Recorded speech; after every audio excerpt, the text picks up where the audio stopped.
Continúo con el tema que estoy compartiendo sobre cómo dar fruto, porque he enseñado que la palabra de Dios tiene un propósito al predicarse y es que demos fruto para Dios.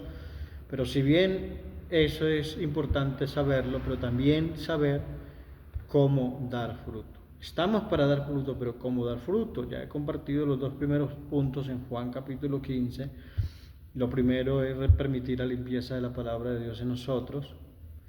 Y segundo, permanecer en Cristo. Y estos otros dos versículos que te doy en Colosenses capítulo 1, versículos 5 y 6, la palabra dice: a causa de la esperanza que está guardada en los cielos, de la cual habéis oído por la palabra verdadera del Evangelio, que ha llegado hasta ustedes, así como en todo el mundo, y crece y da fruto también en ustedes, desde el día que oíste y conociste la gracia de Dios en verdad. De ahí quiero compartirte tercero y cuarto fundamento o base importante de cómo dar fruto.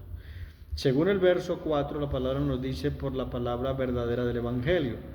El 5 continúa diciendo desde el día que oíste, o continúa, no, termina diciendo desde el día que oíste y conociste la gracia de Dios en verdad. Eso produjo fruto. Así que lo tercero, quiero decirle de cómo dar fruto es recibiendo la palabra verdadera de Dios. Porque alguien puede estar congregándose en una iglesia, en una reunión, en algún lugar, y se pasa el tiempo y no crece. Su vida espiritual es lo mismo, va de caída en caída, a veces se anima, a veces no. Su conocimiento en la palabra está estancado. Puede ser por dos razones. Una, porque no estés recibiendo la palabra verdadera de Dios, es decir, que te estén enseñando algo incorrecto, una secta.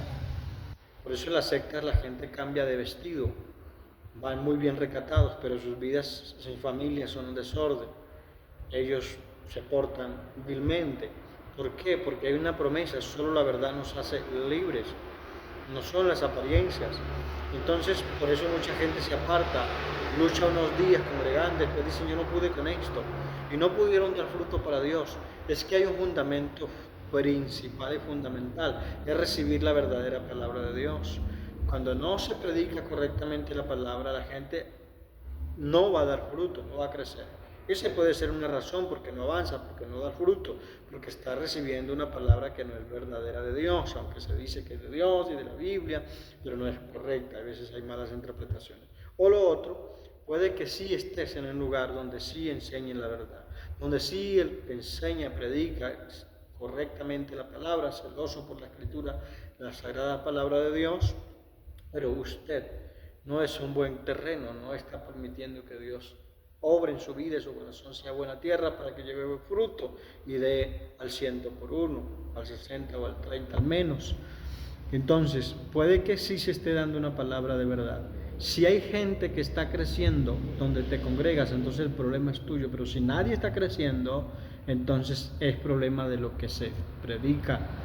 Eso es muy importante, son dos fundamentos que es importante analizar, porque tampoco puedes echarle la culpa al lugar donde predica los líderes, donde estás, y a los líderes, porque dices que aquí yo no crezco porque no dan una palabra correcta.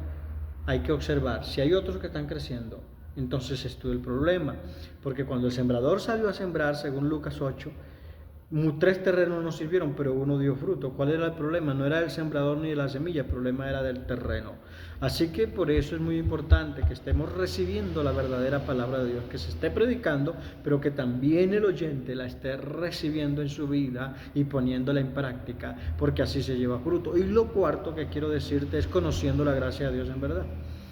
Recibir la palabra nos permite dar fruto, pero también conocer la gracia de Dios en verdad. ¿Por qué? Porque cuando no se conoce la gracia de Dios en verdad, la vida comienza a fundamentarse en reglas, en obras, para decir: es que por esto soy salvo, a través de esto convenzo a Dios, o Dios se agrade de mí. No, Dios nos recibe solo por la obra de Cristo, por la sangre del Cordero de Dios. No somos salvos por obra, claro, salvos para buenas obras, pero el portarnos bien, el hacer las cosas bien, hacer buena obra, no es para salvación, sino como resultado de la salvación que ya está en nosotros. Entonces hay que conocer la gracia, porque si no conoces la gracia piensa que es mérito tuyo, que Dios te da respuesta porque oras, porque te congregas, porque lees la palabra. Esas son disciplinas que hay que hacerlas: orar, congregarnos, leer la escritura, ayunar. son disciplinas espirituales, pero que todo eso es la forma de cuidar lo que Dios nos ha entregado, una salvación tan grande. Mantener pendiente, cuidar lo que nos ha entregado, pero no es para ganárnosla, es por cuidar lo que Él nos ha regalado. Así que ya no es por ley ni por obras, es por gracia. Gracia es pensar, Dios me dio lo que yo no merezco, perdón, salvación. Todo lo que hago lo hago por gratitud, como respuesta a un amor tan grande que Él me dio. No tengo nada que convencerle ni añadirle para tratar de que Dios se mueva a mi favor. Él lo hace por amor, porque antes que nos convirtiésemos al Señor, Dios nos amó. Antes de Cristo ir a la cruz, Dios nos amó porque Dios ya nos amaba. Dice que de tal manera amó al mundo, y dio a su Hijo. Antes de darlo ya amaba al mundo. Así que la entrega de Cristo en la cruz, del Hijo de Dios en la cruz, fue la demostración tangible del amor de Dios en nosotros. Entonces, de esa manera damos fruto, permitiendo la limpieza de la palabra de Dios en nosotros, según Juan capítulo 15, el verso 2 al 4, pero también permaneciendo en Cristo. Y según Lucas, Colosenses 1, 5 y 6, está recibiendo la palabra verdadera de Dios y conociendo la gracia de Dios en verdad. Ese es el cuarto punto que comparto de cómo dar fruto. Si no crecemos es porque quizás estamos reuniéndonos donde no se predica correctamente. Y si algunos sí avanzan, tienen una vida de testimonio, de cambio, de transformación, ¿dónde te reúnes? Entonces el terreno eres tú. Estamos ahí, somos llamados a cambiar, a transformar nuestra vida en Cristo Jesús y permitir la limpieza de la palabra, la corrección, permanecer en Cristo, recibir la verdadera palabra y conocer la gracia de Dios. En verdad, que Dios nos dé revelación en su bendita palabra.